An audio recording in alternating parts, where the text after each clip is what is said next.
All right, so this is going to be a juicy one. There's no doubt about it. The question is, do you need to be a Christian in order to be saved? And the answer is no. just to be clear, the answer is no. And I'm going to tell you why, right? A lot of us that grew up in the Christian world, this is what we've been told, right? And it's really been hammered into our heads that if you're not a Christian, if you don't accept Jesus into your heart, you're doomed to hell for eternity. And the basic, this is sort of the core of the Christian religion, whether we're talking Protestant Christianity or Roman Catholicism. Although, interestingly, in the Catholic Church right now, some of the doctrine's been changing. Some of the fundamental teachings have been changed, right? You know, and so they've terrorized people. And so what I want to tell you first and foremost is that this terrorizing of people, this drilling into people of intense fear and of the unknown and going to hell for eternity and burning in flames and all that stuff, that's a form of brainwashing, right? That's how brainwashing works. You traumatize people with something, and then you kind of condition them to believe a certain thing, aka in that case, just being part of that church or that, I call it a cult. It's really a cult. A cult, for honestly, in my opinion, is any group that's using sort of like different brainwashing tactics and sort of like trauma-based brainwashing tactics in order to get people to believe a certain thing or behave a certain way. Real spirituality is about freeing your soul, and it's about inner transformation. It's not about fear. In fact, it's about the complete eradication of fear. So, you know, a lot of cultists, right, we talk about the dark occult, got a hold of sort of the pure, you know, teachings of Christ and perverted them.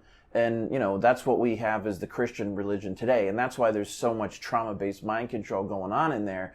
And that's why you hear all kinds of, that's why, number one, a lot of them are really weird, right? Going into church, you're looking around, you're like, this is weird. The people speaking in tongues, all the bizarre stuff that they do, the bizarre beliefs, the denial about stuff that's going on. People that are sort of out of whack with their emotional selves, not being their true, genuine self. People being fake, right? And then, you know, you get all these weird situations where you get like pastors or priests that are like, you get all these like sexual harassment stories and pedophilia and stuff like that. That's because it's being run by the dark occult. That's what the dark occult is. And if you ever wondered why they're scaring the crap out of everyone and then having them believe a whole bunch of stuff that doesn't make any sense, and it's like you go to church, you go to Sunday school, and they didn't explain it. They didn't make any of this clearer. It's just still weird. We still got Noah's Ark and all this weird stuff with Adam and Eve and all these stories. Now there is validity to the Bible, to those teachings, but what's going on in the Christian world is sort of a perversion of spiritual truth, right? So to get to the core question of this particular video, do you need to be a Christian to be saved? The answer is no. And you just got to think of it for a second. First of all, that doesn't mean God isn't real. It doesn't mean Jesus isn't real. It doesn't mean the Spirit's not real. It doesn't mean that there's not such thing as spiritual salvation. There very much is. But you know, you just got to use some basic common sense, right? Because if I said you don't have to be a Christian to be saved, in fact, most Christians aren't going to be saved simply by being a Christian in this life, what's going to happen is it's going to cause some inner resistance going on in their mind.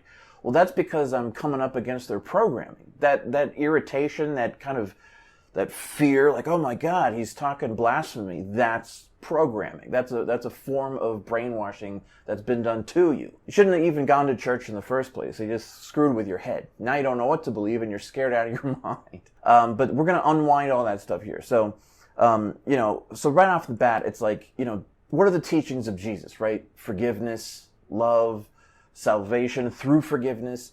So if that's the core message, don't you think God and Christ would forgive pretty much everyone ultimately, even people that actually ended up in hell somehow, or people that were not the right religion? Don't you think they could forgive Buddhists and Hindus or Jews, or, you know what I mean? Because think about the Jewish people. It's like they're almost there, right? And this isn't my perspective. This is the perspective of the Christian people. They're almost. They see the Jewish people, they believe in the Old Testament, they're almost there, but they're not saved. If you asked a Christian, they would, point blank, they would say, no, Jews are going to go to hell. because that's what they believe. But it's not true. It's totally ridiculous. If God is a loving God, none of that would ever happen. He wouldn't treat his children like that. In fact, we'd be given infinite chances to redeem ourselves, right? And then, of course, you have all the people that existed before Jesus was even here. So those people are just automatically doomed to hell, according to Christian doctrine, regardless of how good of a person they were, or if they were a loving person or a spiritual person, or if they had a relationship with God. You know, God existed before Jesus came to the earth. God existed before Jesus, right? And so the whole idea that if you're not a Christian, you're going to hell and you're just screwed spiritually it's not just wrong. It was deliberately taught to people and conditioned into people to scare the crap out of them for purposes of brainwashing, right? And sort of like psychological control. And back in the day, that has a number of benefits for the people doing it. Number one, you can kind of like psychologically manipulate entire groups of people, entire nations. You can get people to be manipulated on the level of government and stuff like that if they have religious beliefs. But to go even deeper, talking about the dark occult, the dark occult, the satanic force, the last thing, you hear the term like selling your soul to the devil. The last thing they want you or anyone else to do is wake up for real and to know real spirituality and real spiritual truth and reach true spiritual salvation.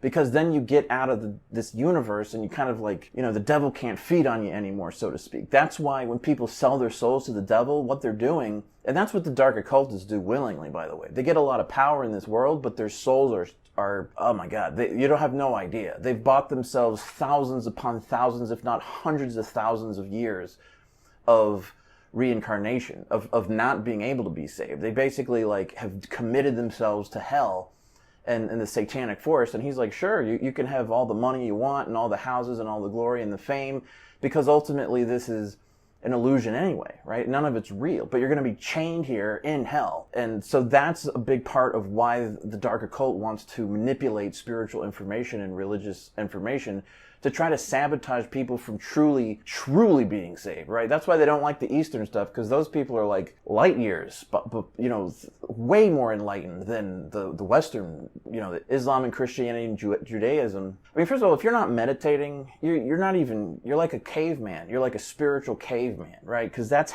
where it all goes. That's where it all is happening within you, right? So the fact that they're not teaching you to go within in the Christian world, and that's why they think meditation's evil and stuff like that, is because they don't want you to really be saved. They just want you to believe you're saved. That's why it's all fake, because it is fake. It's all just a brainwashed cult, right? And this includes Catholicism and every denomination of Christianity. It includes every religion and cult that doesn't stress, going within and sort of realizing your oneness with God. And that takes some work. And that's another thing people don't want to do, any work, right? Now, having said all this, that does not mean you can't be a good Christian person and make significant spiritual growth in Christianity. You can. Loving Jesus and God and serving Christ, that's all great. And you can be saved through that path. But, that doesn't mean that all Muslims are going to hell because they worship Allah, or the Buddhists are going to hell, or the Jewish people, or Hindus, or frankly anyone else, atheists, because look, God is divine love, right? You could think I'm just some blasphemer here, but just think about the real God. God is divine love, right? And he created you.